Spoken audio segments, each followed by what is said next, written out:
Enfim, vamos falar um pouco de jejum. Primeiro me dá a base bíblica e o porquê a gente tem que jejuar biblicamente, e depois vamos para a parte da saúde. Jesus falando com os discípulos diz no Sermão do Monte, Mateus 6,16, quando jejuardes. Ele nunca disse se.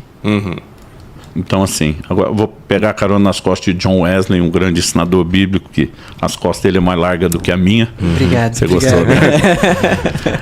O Wesley dizia o seguinte, ninguém orienta como fazer alguma coisa, a menos que espera que o orientado faça o que ele está orientando. Assim, se Jesus orienta como jejuar, ainda que não tenha uma ordem clara no sentido de um imperativo, é evidente que, no mínimo, ele sinalizou a expectativa. E Wesley dizia, para nós que vivemos para agradá-lo como Senhor, a mera sinalização de uma expectativa deveria ser uma ordem. Então as pessoas perguntam, se tem uma ordem sobre jejum? Eu digo, olha, o Antigo Testamento tinha um dia por ano que todo mundo era obrigado, que era o dia da expiação. Yom Kippur. Yom Kippur.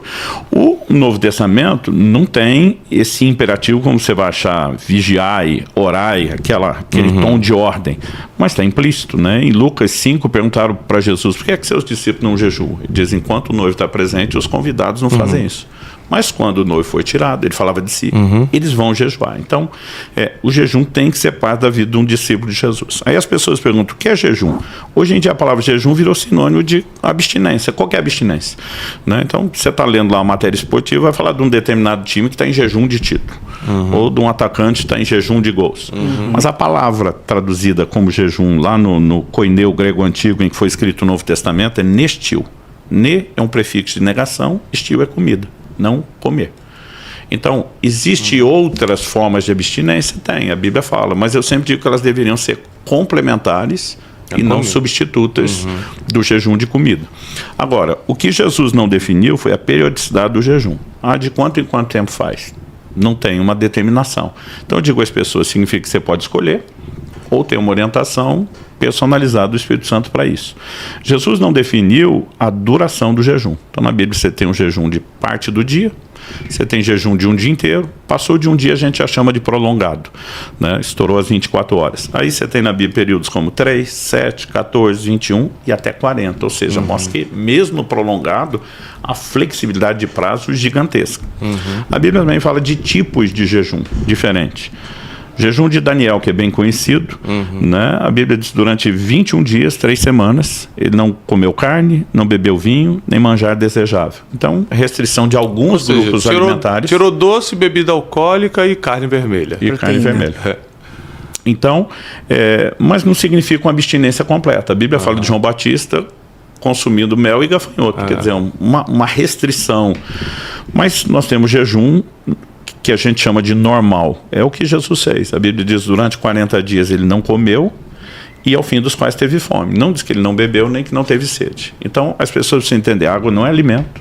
70% do corpo é constituído de água e com 5 dias sem água você pode entrar em colapso do seu corpo. Então principalmente essa ideia de um desenho prolongado de jejum, ingestão de água, mas sem alimento. E nós temos na Bíblia o mais austero, que eu digo, ele é um caso mais extremo, tipo de jejum, que é o que a gente chama total absoluto, aí não bebe água. Normalmente na Bíblia não passa de 3 dias. Que foi o que a rainha Esther fez. A rainha Esther fez e convocou, o rei de Nínive, quando Jonas prega, convoca, e Paulo, quando converteu, ficou 3 dias sem comer nem beber. São 3 exemplos bem claros de 3 dias. Eu já fiz 3 dias sem água.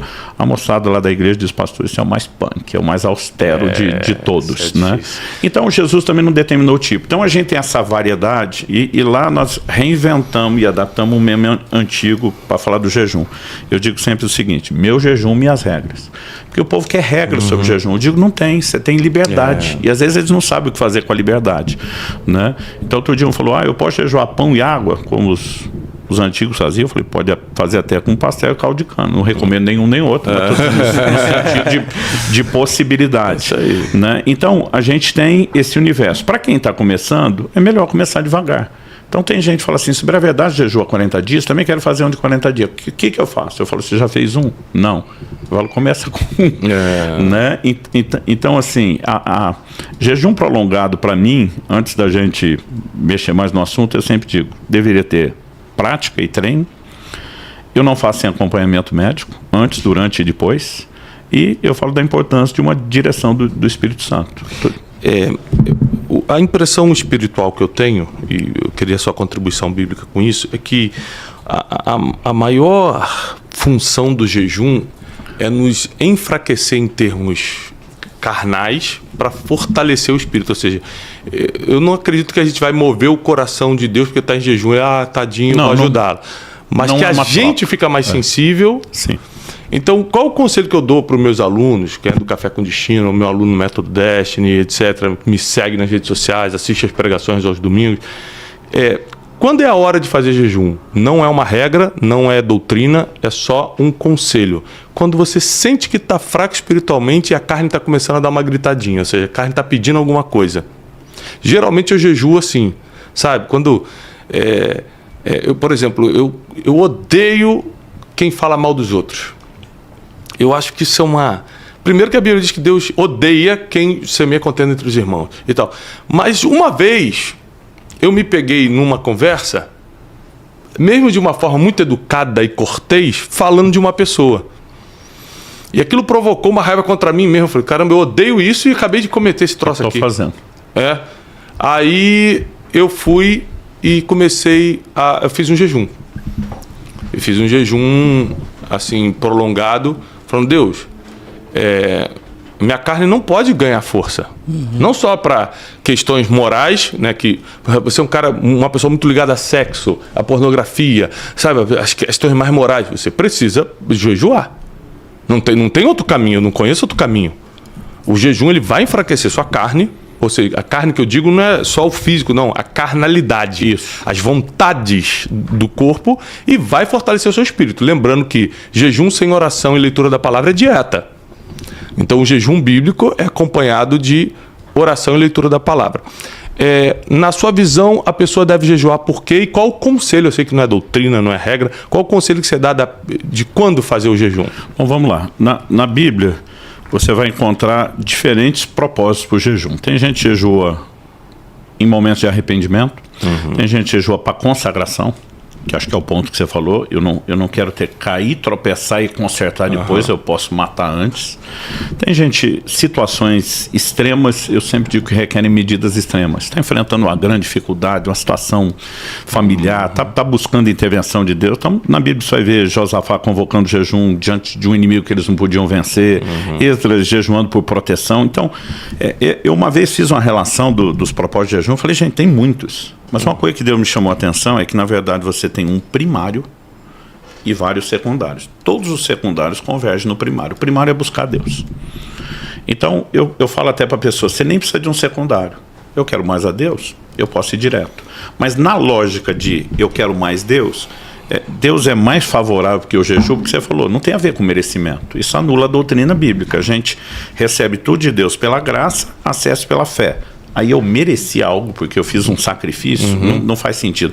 Eu ouvi na minha adolescência, Valnice Milhões foi uma das pessoas que mais me encorajou ao jejum. Ela dizia, o jejum não muda Deus, muda você. Então isso você falou.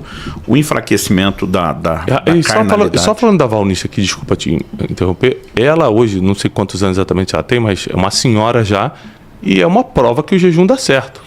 Eu chutaria ela 70? 75, 76. Irmão, tá inteira pregando todo dia. Há mais de 10 anos atrás, ela me mencionou estar com 66. Então, é por aí. Numa disposição, num vigor extraordinário. Pregando todo dia, gravando vídeo pra internet, trabalhando muito.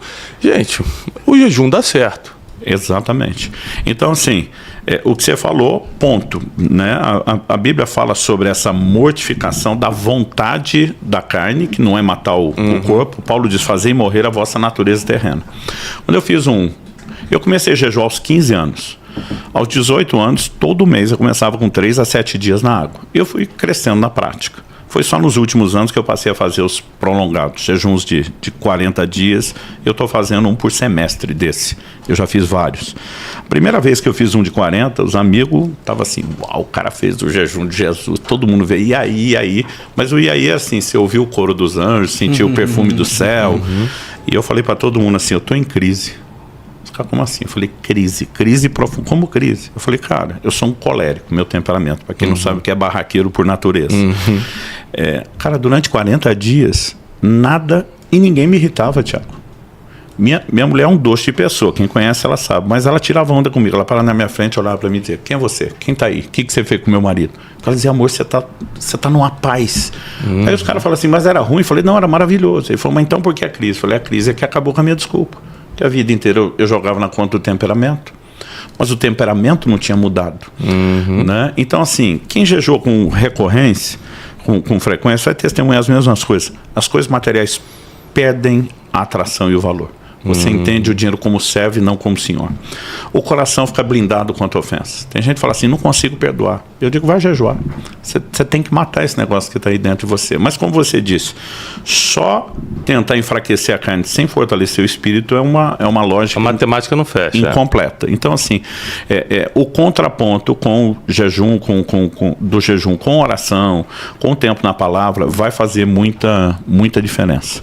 Né? Agora, a gente fala de jejuns prolongados, é impossível. Eu falo, gente, primeiro não é impossível, porque está escrito, está escrito. Jesus fez, mas eu durante muito tempo achava, não, é porque ele era Jesus, tipo, nós não podemos. Você sabe qual é o recorde mundial de jejum? Está no Guinness Book de 71. Um escocês fez 382 dias. Misericórdia. Porque assim, qual é a lógica? Seu corpo, a energia do corpo vem da glicose, carboidrato que você come. Deixou de comer, o corpo muda, tem uma alternativa ali, que é o quê? Glicogênio armazenado no músculo e no fígado. 2, no máximo 3 dias, acabou seu glicogênio. O organismo vai entrar em cetose. Quando a turma fala da dieta cetogênica, não come carboidrato, em 3 dias você está queimando gordura. Então, qual é a lógica do jejum? Eu troquei o alimento externo por um interno. Eu tenho reserva para sobreviver. Né? Então, esse cara que fez 382, começou com mais de 200 quilos, terminou com 83.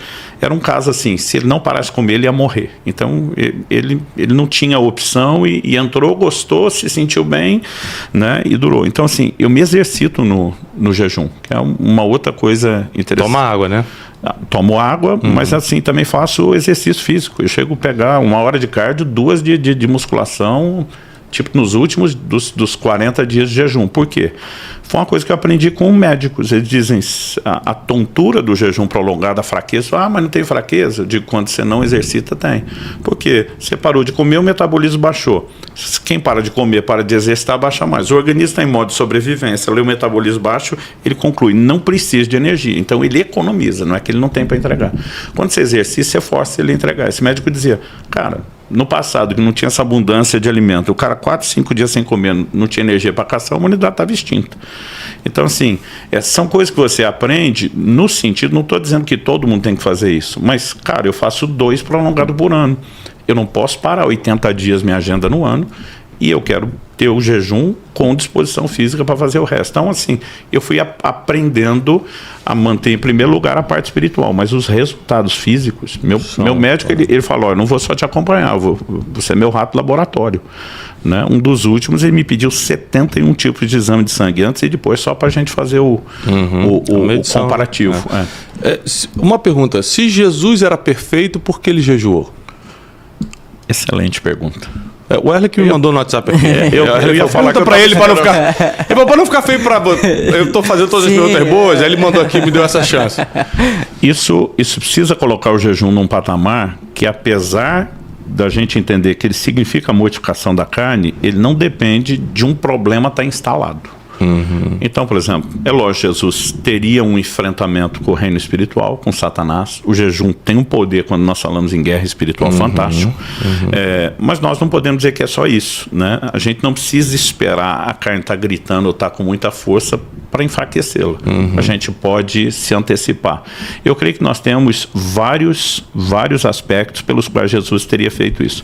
Acho que o primeiro deles está lá, que ele foi guiado pelo Espírito a isso. Então, assim, eu sempre digo às pessoas, o Espírito Santo, ele tem um plano personalizado para todos nós. Se a gente aprender a ser sensível e ser guiado, ele nos dirige. Então eu digo às pessoas, gente, o que eu estou fazendo, esse volume de jejum tem a ver com a liderança de Deus na minha vida. Não estou dizendo que os outros têm que fazer o que eu estou fazendo. Além disso, né, aí a gente se pergunta, mas o Espírito Santo guiou Jesus para jejuar por quê?